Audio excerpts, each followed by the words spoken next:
আসসালামু আলাইকুম, সুমিতা কিচেনে আপনাদের সকলকে স্বাগত জানাই। আশা করি আপনারাও ভালো আছেন। আলহামদুলিল্লাহ আমিও খুব ভালো আছি। তো আমি চলে যাচ্ছি ছাদে। আমি ছাদে কয়েকটি গাছ লাগিয়েছিলাম, সেটা আপনাদের সাথে শেয়ার করব, চলুন। তো আমরা এদিকে ধানের বস্তা রেখেছি সিঁড়ির উপরে উপরে, সিদ্ধ ধানের বস্তা এগুলো। তো চলুন উপরে আপনাদের দেখিয়ে দিই কী কী গাছ লাগানো আছে, তারপরে রান্না করতে যাব। তো আমি কাপড়গুলো কেচে মেলে দিয়েছি, দেখুন। তো এখানে একটা লাউ গাছ আছে, একটা না দুটো লাউ গাছ, ধনেপাতা গাছ, আর দুপাশে ভুট্টো গাছ হয়েছে।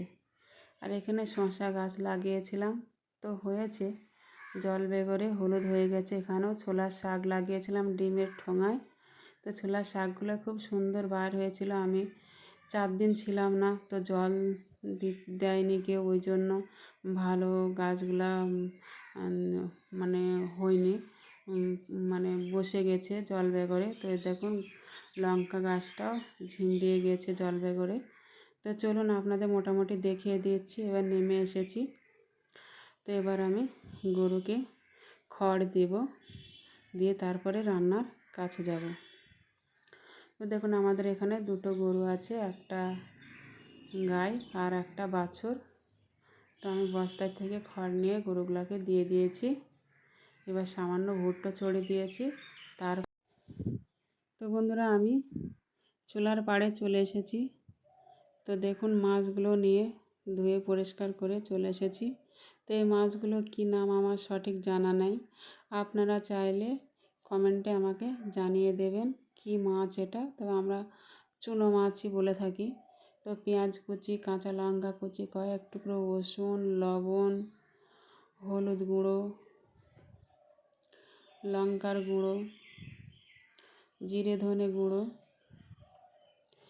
সরিষার তেল,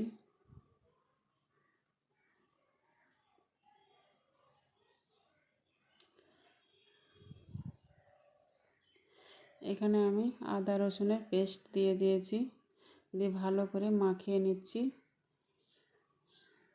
আলতো হাতে মাখাচ্ছি, তার কারণ এই মাছটায় কাঁটা বেশি।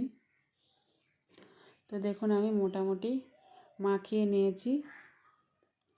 তো আমি আগে থেকে একটা চুলায় আগুন দিয়ে কড়া বসিয়ে দিয়েছিলাম। তো কড়া গরম হয়ে এসেছে, আমি এই পর্যায়ে এখানে সরিষার তেল দিয়ে দিব।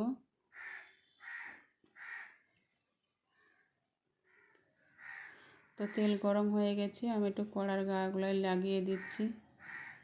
এবার আমি মাছগুলো দিয়ে দেব।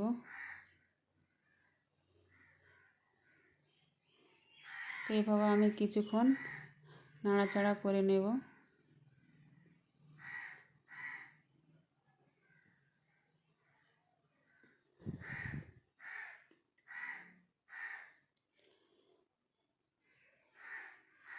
তো এইভাবে কিছুক্ষণ নাড়াচাড়া করলে মাছের যে আঁশটে গন্ধটা থাকে সেটা থাকে না, খেতেও খুব ভালো লাগে।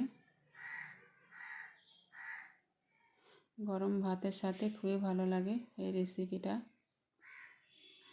এবার আমি জল দিয়ে দেব। তো যেহেতু আমি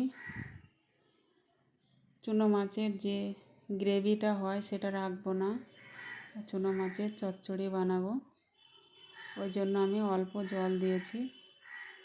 আপনারা যদি একটু গ্রেভি রাখতে চান তাহলে আর একটু জল বেশি করে দেবেন।